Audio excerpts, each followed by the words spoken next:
Acts chapter 14, verses 1 to 2 says, Now at Iconium they entered together into the Jewish synagogue and spoke in such a way that a great number of both Jews and Greeks believed. But the unbelieving Jews stirred up the Gentiles and poisoned their minds against the brothers.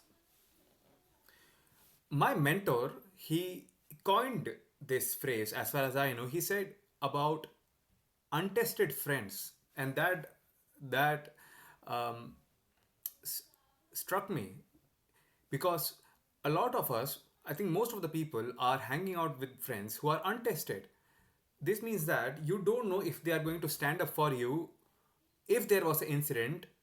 Let's say if you get into a fight, are they going to back you up or not, or are they going to be cowards and run away, or are they going to defend you when the time comes?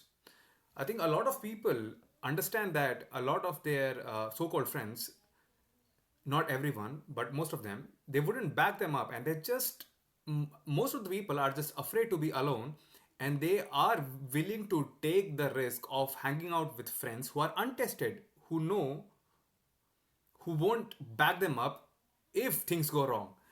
And I think it's more important for men to have friends who they know that they can rely on. They need to have brothers that they know that they can rely on, so that they can walk throughout the world in such a way that they know that their friends would back them up if things go wrong. It's especially important for men because there's always a threat that uh, lingers around a man's life where physical violence is highly probable.